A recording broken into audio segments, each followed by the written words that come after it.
Sworn to protect and serve, she rose through the ranks of the Jacksonville Sheriff's Office, coming close to becoming its top cop. She's spoken openly about surviving sexual abuse, drug and alcohol use, and facing homelessness with her son. She nearly lost her husband, Greg, to a stroke. But Lakesha Burton came through it all, a survivor, author, mentor, and motivator. This is Game Changers, Conversations with Keitha Nelson. Yes, Lakesha Burton is here with us for Game Changers in the kitchen, cooking up something good. I'm telling you, it's smelling good even before we get started. Lakesha, welcome. Thank you for having me. We're so glad you were able to make it. Well, I got to tell you guys, I'm about to tell them your business. I called and I was like, do you have time to come in? She said, girl, I'm retired. I have plenty of time. I said, plenty retired? of time. You're Yes. about 12. What do you mean you're retired? What is that about? Are you enjoying retirement or trying to? I am, and thank you for getting me out of my bed and getting me out of my house. So I'm super excited to be here with you today. Yes, we have a lot to delve into, but Yes. first I just want to let folks know what we're actually cooking up here today. It smells great. So first of all, I am a seafood lover. Okay. Like low country boil, whatever you want to call it. So I came across this recipe probably a couple of years ago, and I started making basically miniature, mini little crab boil in foil. And you know, because sometimes you make a whole bunch together, you know, and yeah. I like just a breaking lot. it up so you can get Just to it break it whenever up? you want to. That's Yes, right. I like the way that sounds. But while we do our chopping, I have to ask you, what Yes. things have been like, because I remember reading up on the campaign trail, 18 months. That's a very long time. I want to know what it was like for you. As we all know, Right. Lkesha spent more than 2 decades with the Jacksonville Sheriff's Office, made her way all the way to the top to actually running for the spot to become Sheriff of Jacksonville. 18 months, as I mentioned, on the campaign trail. What was that like? Yes, it was exciting. Yes. You know, I've always been, deeply rooted in the community, but being on the campaign trail, I was able to go in places I'd never been before and meet different people and hear people's stories. So it was exciting. Yeah. Yes. In Let me the hold end, this we mic know for you. TK Waters ended up winning sheriff. Yes. And I remember in your concession speech, you spoke about the fact that things got ugly at times, but you knew that was coming. What was that like for you? Anything that was actually like hurtful to hear? You know, honestly, people were saying, brace yourself, politics is ugly. And honestly, I was, naive to that, and I didn't really understand it. But I knew that going into it, that I would remain who I was at my core, and that I was not going to go ugly. And I was really adamant about that, you know. So going through it, hearing a lot of the ugly things that were brought up, it really didn't bother me because that was my life story and things that I had talked about all my life, really openly, wanting to help other people. Right. So it just gave me an opportunity to share my testimony everywhere I went, you know. But what was hurtful was how it impacted my family. And you really don't understand that's going to happen until it happened. So I think that was the only thing that was really hurtful because I was good, you know.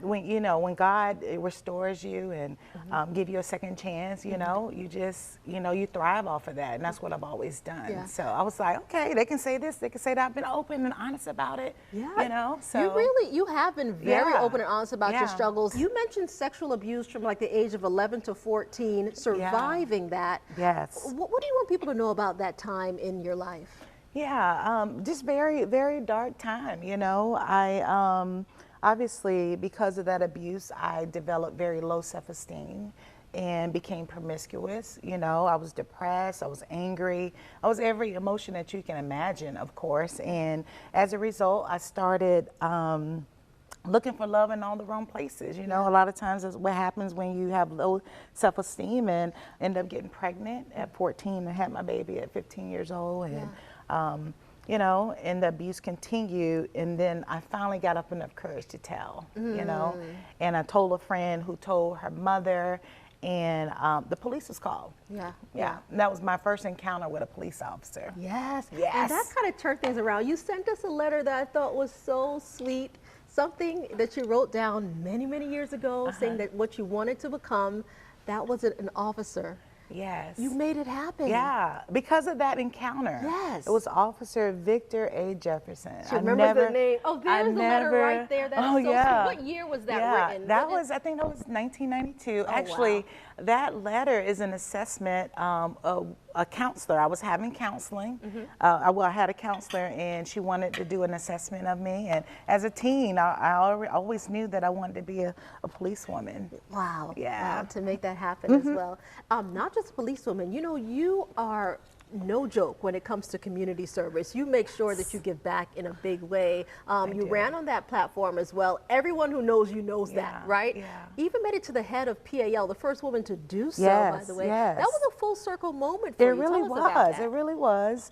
I remember years ago, I was in Walmart and with my son, and you know, times where I was struggling as a teenage mom, and the police was called, and police officer, my second encounter with the police, and you know. Well, what happened in that Walmart though? Well, I was taking some Pampers and some food, you know, stealing them, you know, because I had no money. Yeah. And obviously I was caught, and this police officer showed me so much compassion. He said, I'm going to take you over to PAL. And sure enough, he set it up. I went over to PAL, and I remember walking into PAL with my little boy and meeting other youth that were, you know, struggling like me, and some amazing police officers who just really poured into me, and I really developed this love and skill set for basketball. That's how, I'm going to say, that's how God works, right? It is 100%. And change your life. Yes. You were able to see talents you didn't know you had. Yes. And look where it got you. Yes, absolutely. All God. Yeah. And what people don't know is that I left here to go to Lake City Community College. They had never had a women's basketball program.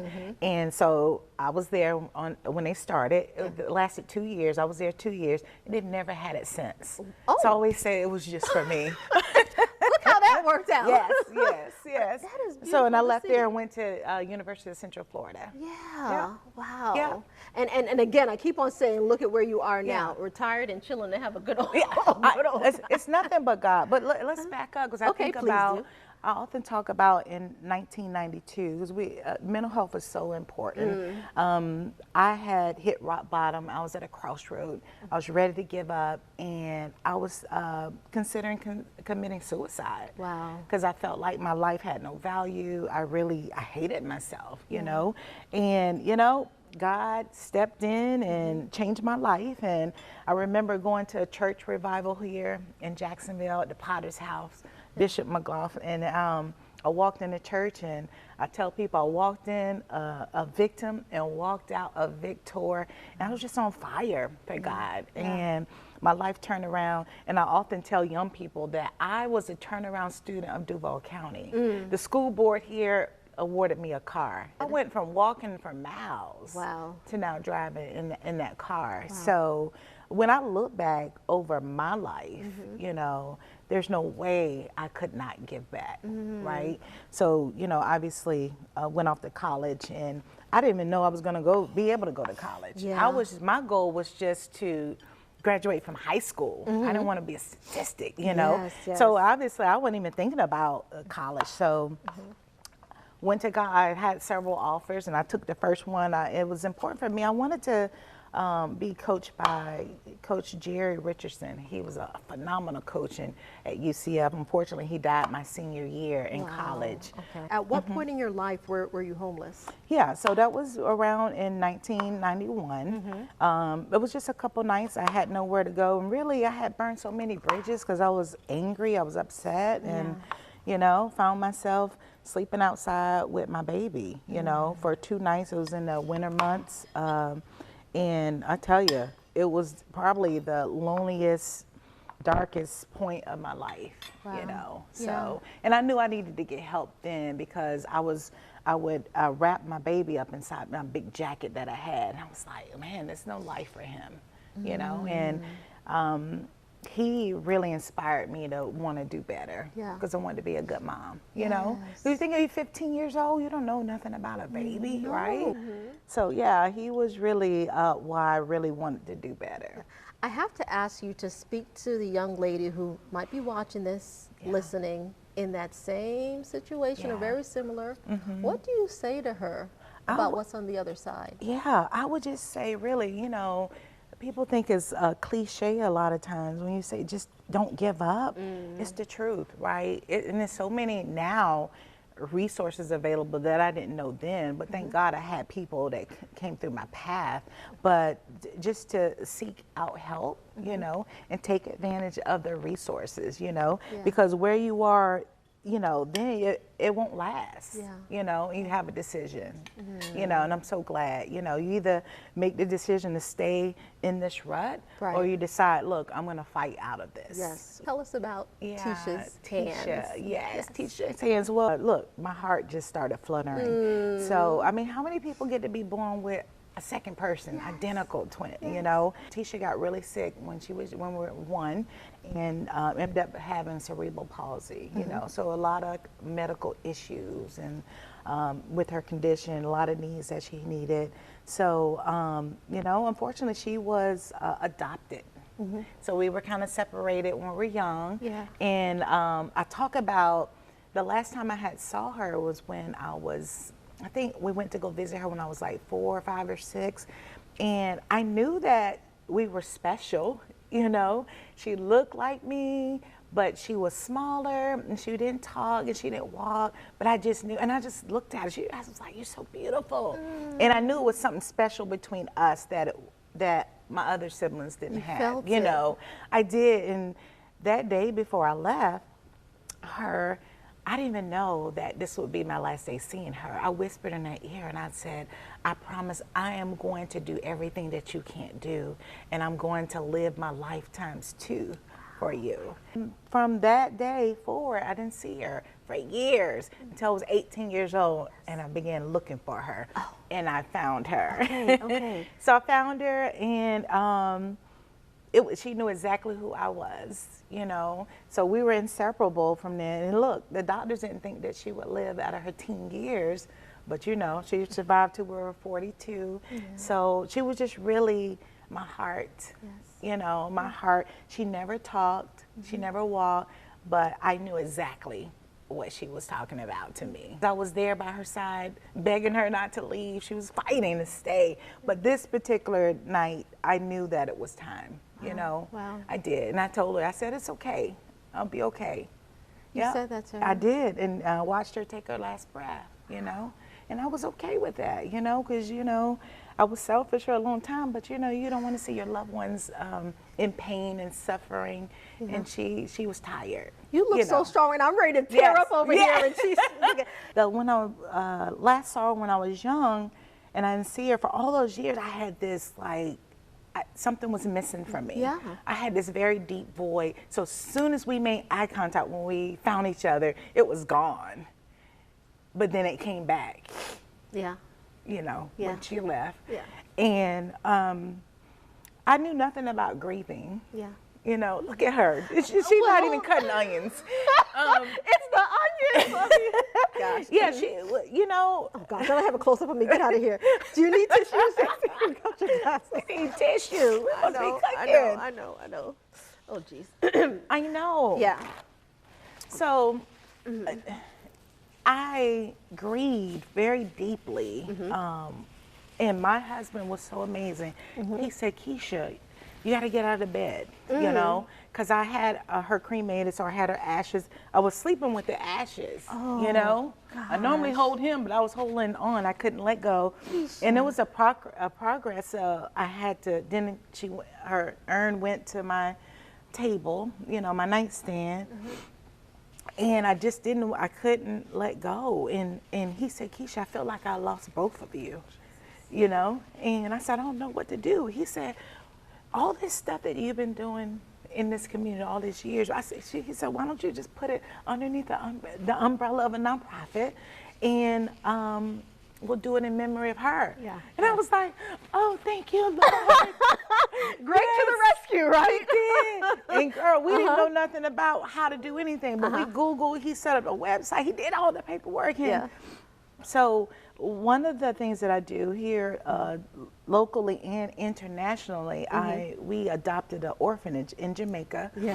it's an orphanage that they take care of kids with severe disabilities, you know, where parents have given up, you know, Yeah, yeah. they don't have anywhere to go. And our first visit there, there's a young lady there that looks just like my sister. No, no way. When I got there, I was like, I can't believe this. Yeah. You know? You're doing the right so thing. I knew we were there. And so I'm there every year to celebrate Tisha's birthday in January. So we've been doing that for 6 years.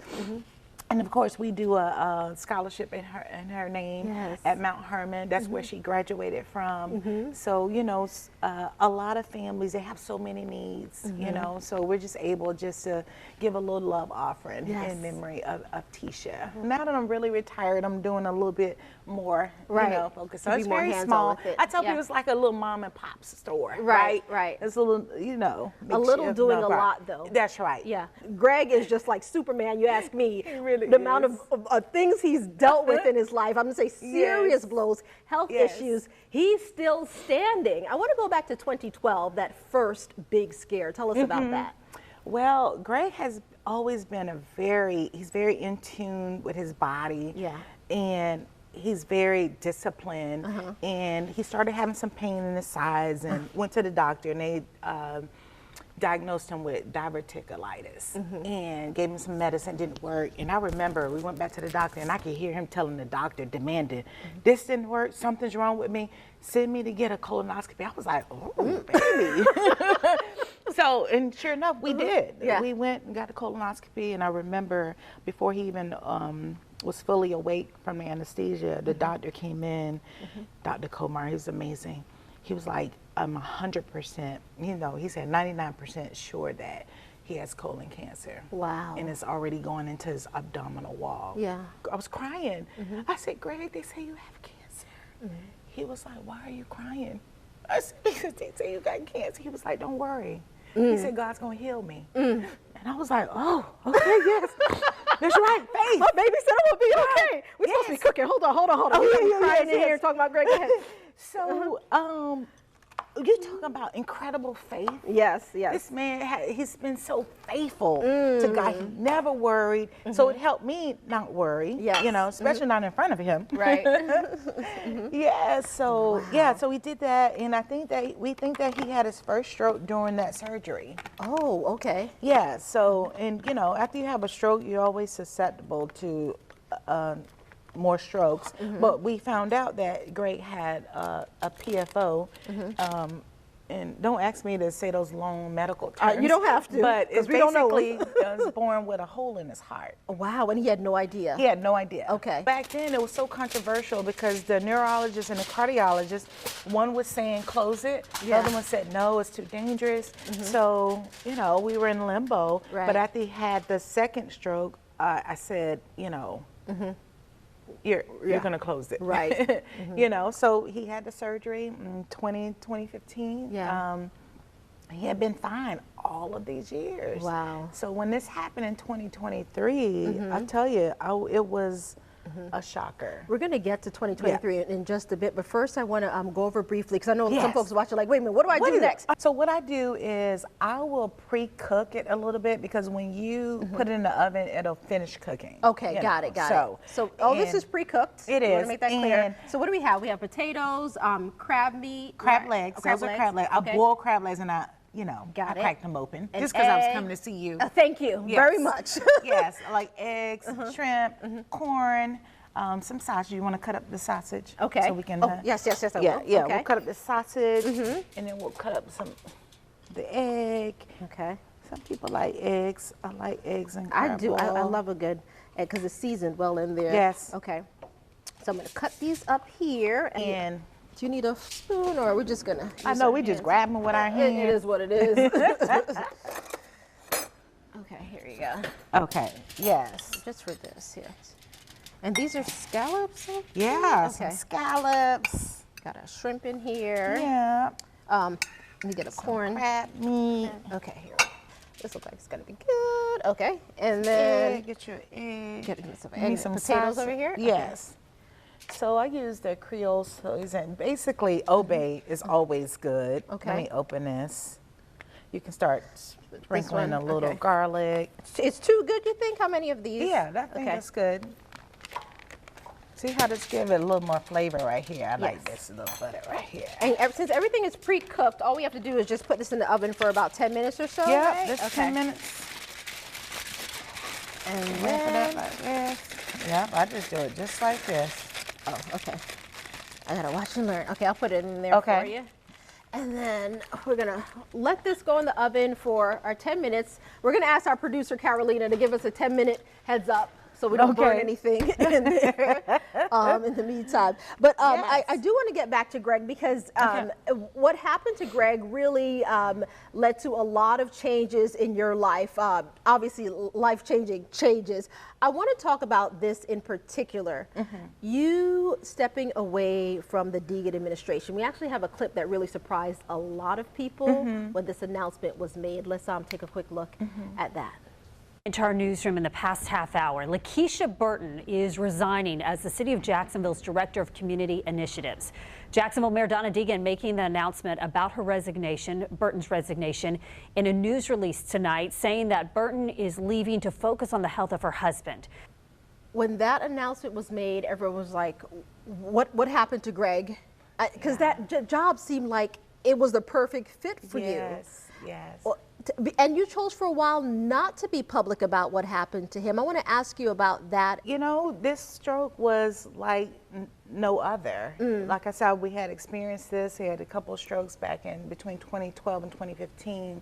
But this one was worse, you know. And, you know, I was trying to process it myself, you know. I didn't know if he was going to make it through the night, you know. So him not being able to talk, he couldn't move, and all of this was new. They said he had aphasia, he didn't know who I was. So I was, you know, trying to be present with him and understand what I need to do to help him. There were so many questions, you know, and a lot of times people, they ask so many questions, and I didn't have the energy or the capacity, you know. I was worried about my sons, you know, my kids, our kids. It was just so many different worries, you know. So I just had to be there focused with him. But I got to tell you, there was so much support. I was overwhelmed. People wouldn't even know were coming to the hospital. We literally got to the point where they had to make Greg's name anonymous and move him in a different room. Wow. I was just so overwhelmed, but I often think about, we've always lived our lives. We will always say that, you know, the more that you give, it will come back to you. I've always lived by that, but I really didn't understand that until those days. Yes. It was just overwhelming, you know, just the love and support and people just concerned, you know. So, but again, and then I just needed to understand like what our next journey would be, you know. First I had to make sure that he survived it. Number one. You know, number one. Right. You know, and I remember like, Greg did everything. Yeah. None of our bills, anything was paid because it was all, I just wasn't focused on anything. Jeez, except for him. For him. Yeah. I never left the hospital, and I just prayed over him. And I begged God. I said, you know, however I can keep him here with me, it doesn't matter. I just want him here, no matter what, you know. I told him I'd take care of him. Matter of fact, Greg didn't know who I was, and every time he would open his eyes, I would jump up and I would get in his face, and I'll be like, you and me were like this. And sit over there. I was like, and Greg is like, who are you? He didn't know who he was like, what? But it didn't matter. I was just so grateful for his life. And I said, don't worry, I made up in my mind. I said, if he never remembers who I am, he's gonna fall in love with me, because I'm going to take care of him. Yes. So I checked that box off, so I weren't worried about that. But then, you know, after days came, he started to understand, you know, and of course, it's so, to see somebody that wants to talk and can't verbalize, it was really heartbreaking. And physically, he couldn't do anything. Basically, he has had to learn everything all over again. ABCs, colors, just everything. So we had been busy, you know, just working on that. And he's made so many tremendous strides that doctors are blown away. They said that the stroke that Greg had, the whole left side of his brain was damaged. So it impacted the speech and the ability to comprehend, you know, write, everything. So when you see him today, I mean, he's writing, he's reading, he's 100%. He's golfing. I called the other day. He said he's golfing. So physically, he has recovered 100%. You know, it's just his speech. Yeah. But then, you know, people often ask me, you know, when is he going to be able to talk? Is he going to? I don't know. But I am so prayerful, and I'm believing in God that he will, because he has such a tremendous testimony to share. Yeah. All the things that we go through in our lives is for a purpose. Yes. You know, like when I think about all the things that had happened in my younger lives that prepared me, you know, for the sheriff's office, right? Yeah. I think it's ready. Let's stick it. Okay. So everything that happened to me that was bad, I was able to use it for good throughout my career, right? And, you know, I think that... Are we at our 10 minutes? Let me ask the producer really quickly. I'm sorry. Yeah, that's fine. We're at 10? Okay. I just heard a beep. 10 minutes. Oh, Okay. Yes. So you know, I'm often asked too, like, how do you do it? Yes. And I tell people, all I do is reflect on all the things I've been through. Honey, I've been through it. I got through it. You'll do it again. You can get it. Yeah. That's right. So we're just grateful. But I can tell you, we've always, Greg and I, we are so alike. That's why we kind of gelled right off the bat, you know. Yeah. But we've always lived our lives to give back and really have a high level of gratitude. But you know, this is a new type of gratitude for me. It's a different level. Yeah, right it here. is. It really is. Yeah. I tell people, like, this is where I live at now, daily. And when I see where he has come from, I'm like, oh, I don't want to complain about anything. You know, I don't have any time for any negative energy. I just want positive vibes, and you know, we're just enjoying our lives. And I was like, at the hospital, I was like, Lord, what am I gonna do? He said, what? You're gonna continue to serve me, and you're gonna continue to live. Wow. And that's what we continue to do. That is beautiful. Yeah, That is beautiful. We're going to switch places because I have we have like a running out of time, but I have some questions I want to ask you. Lightning round. All right. So if you had a time machine, would you travel to the future or the past? I ain't going back to the past. That's for sure. I would travel to the future. Yes. Definitely so. Okay. If not law enforcement, what career field would you have chosen? That's interesting. I think that I probably would have been a nurse, a doctor. I could see that, caring for others. 100%, yes. That is definitely up your in your wheelhouse there. One piece of advice you'd give to a recruit entering the police force right now? I would say to always maintain your integrity. Your character matters so much. Yeah. How do you feel about the law enforcement right here in Jacksonville, where we are 2025 at this point? How are we doing? I think we're doing a tremendous job. Okay.